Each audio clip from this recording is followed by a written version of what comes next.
Hello दोस्तों, मैं हूं शारिफ खान और आप देख रहे हैं all type knowledge channel. Corona, black fungus और व्हाइट फंगस की महामारी के बीच जूझ रहे इंसान के ऊपर एक नई तरह की बीमारी ने हमला कर दिया है जिसका नाम है येलो फंगस। येलो फंगस एक खतरनाक बीमारी है जिससे मानव शरीर में पस पड़ जाता है और मवाद निकलने लगता है। इसके क्या सिम्टम्स हैं, कैसे आपको पता लगता है, इससे बचने का क्या उपाय है, ये सब आज हम इस वीडियो में आपको बताएंगे और इसकी पुष्टि कब और कहाँ की गई है ये भी आज हम आपको बताएंगे। तो चलिए शुरू करते हैं। पटना में कुछ दिन पहले येलो फंगस की पुष्टि हुई, जिसके बाद अब गाजियाबाद में भी येलो फंगस के काफी केस सामने आ चुके हैं। येलो फंगस ब्लैक और व्हाइट फंगस से भी ज्यादा खतरनाक और जानलेवा है। इसके लक्षण अजीब तरह के होते हैं। आइए आपको बताते हैं कि येलो फंगस के क्या सिम्टम्स होते हैं, क्या लक्षण होते हैं। टूटे हुए कच्चे अंडे की तरह दिखाई देता है। जी हाँ दोस्तों, येलो फंगस टूटे हुए कच्चे अंडे की तरह दिखाई देता है। वाराणसी के काशी हिंदू विश्वविद्यालय के institute of medical science neurology विभाग के प्रोफेसर विजयनाथ मिश्रा बताते हैं, फंगस मानव शरीर से लेकर पूरे वातावरण में मौजूद होता है। हालांकि इसके ज्यादा चांसेस होने का खतरा उस वक्त होता है कि जब येलो फंगस आपके खाने के साथ आपके शरीर में चला जाता है। ये एक तरह का फिलोगोसेप्टिका है।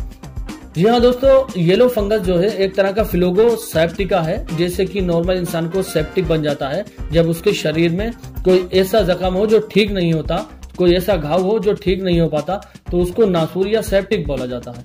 तो ये येलो फंगस उस पैटर्न पे काम करता है। उसी तरह से सेम आपके शरीर में पीप और मवाद पैदा करता है, लेकिन इसकी कार्य करने की क्षमता इतनी अधिक होती है कि ये धीरे धीरे आपके गर्दन के ऊपर के हिस्से को सबसे पहले टारगेट करता है और आपके मसूड़ों में और आंखों में पीप और मवाद पैदा कर देता है। मसूड़ों की और आंखों की पीप और मवाद का कलर पीला होने के कारण इसका नाम येलो फंगस रखा गया है। और हमारे प्रोफेसर साहब, काशी हिंदू विश्वविद्यालय के प्रोफेसर साहब ने इससे बचने के कुछ उपाय बताए हैं और जो हम आपको बताते हैं। ये किस पैटर्न पे काम करता है, मानव शरीर में इसकी इतनी जल्दी फैल जाने की कार्य प्रणाली को आइए समझते हैं। ये कोशिका से जीवन चलाता है, ठीक है। एक छोटा भाग प्लाज्मोडियम होता है जो कि एक प्रकार का जीवाणु है जो केवल एक कोशिका से अपना जीवन चलाता है। ये आपस में मिलकर एक बहु कोशिकाओं की संरचना बनाते हैं जो फंगस की तरह दिखता है। शरीर में इसका दायरा बढ़ने में एस्थमा की बीमारी और फेफड़ों के अंदर मवाद का बन जाना जाहिर होता है। नाक में सूजन और नाक बहने की तकलीफ हो जाती है। जब ये बीमारी आपके शरीर में एंटर कर देती है तो सबसे पहले आपके मसूड़ों में पीप पड़ती है, आपकी आंखों में मवाद पड़ता है और आपके फेफड़ों के अंदर बलगम सा बन जाता है और आपके फेफड़ों में सूजन आना शुरू हो जाती है, जिससे कि आपको सांस लेने में भी दिक्कत होती है। आपकी आंखों में और आपके मसूड़ों के अंदर मवाद पैदा हो जाता है। इन सारी चीजों से और इस येलो फंगस से बचने के लिए कुछ सावधानियां बताई गई हैं जो आपको रखना बहुत जरूरी है। तो चलिए बताता हूं मैं आपको वो सावधानियां क्या हैं। फिलोगोसेप्टिका सड़े फल सड़े हुए खाने के साथ जमीन पर पड़ा हुआ मिलता है। इससे भी शरीर में अचानक से पहुंचने के कारण इस बीमारी का होना तय हो जाता है। आपको और आपके परिवार को करना यह है कि सड़ा हुआ खाना या जो खाना जमीन पर गिर जाए उसको उठा करके नहीं खाना है। उससे आपके शरीर में इस बीमारी के होने की संभावना बढ़ जाती है। शरीर से पस निकलने का मतलब है कि शरीर के स्वस्थ कोशिकाओं को नुकसान है। सीटी स्कैन के जरिए उसे देखा जा सकता है। अगर आपके शरीर से पस निकल रहा है या आपके शरीर में कहीं आपके शरीर के किसी भी हिस्से में मवाद पैदा हो गया है तो सीटी स्कैन से पता लगाया जा सकता है कि नॉर्मल सेप्टिका है या फिलोगोसेप्टिका यानी कि येलो फंगस है। तो इस बात का खास ख्याल रखें कि अगर आपके शरीर का जो घाव है वो 2 या 3 दिन से ज्यादा ठीक नहीं होता तो इस टाइम में जबकि येलो फंगस चल रहा है आपको उसकी जांच कराना आवश्यक है। डॉक्टर को दिखाकर या तो उसका सीटी स्कैन कराइए या किसी अच्छे डॉक्टर को दिखाइए, उसके विचार विमर्श से उसका इलाज कीजिए। संक्रमण की स्थिति बढ़ने से रोगी की अचानक मौत हो जाती है। ये फंगस जो है इस तरह से आपके शरीर में अपना दायरा बढ़ाता है। ये एक कोशिका से मिलकर 2 कोशिका, इस तरह से हजारों कोशिकाओं में अपने आप को कन्वर्ट कर लेता है और आपके गर्दन के ऊपर के हिस्से से स्टार्ट होकर के आपके सीना और आपके फेफड़ों तक जाता है, जिससे इंसान के शरीर में मवाद की मात्रा बढ़ जाती है और उसको सांस नहीं आती है और उसकी मृत्यु हो जाती है।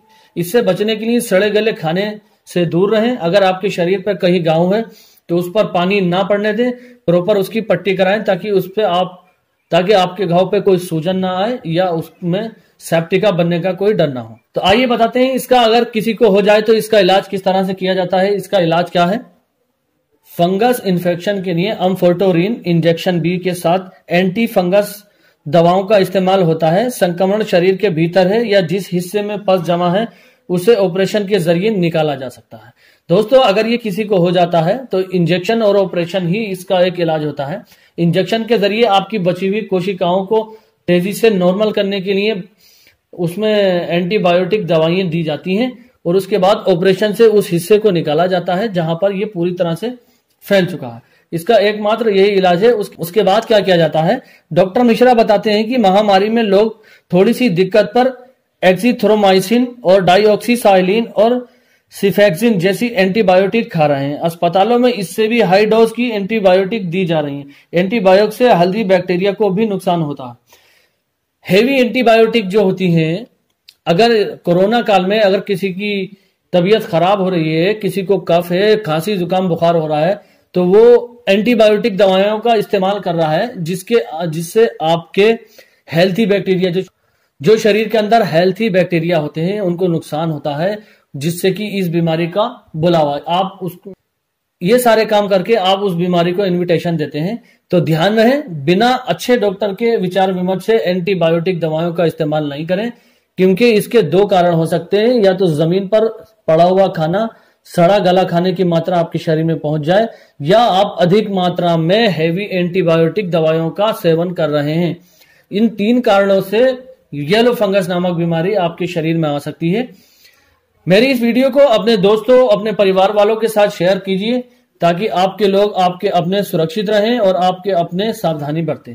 फिर मिलूंगा एक नई वीडियो के साथ। अगर आप में से कोई मेरा भाई चैनल पर पहली बार आया है तो चैनल को सब्सक्राइब करके बेल आइकन पर ऑल का बटन जरूर सेलेक्ट कर लेना। जय हिंद, जय भारत।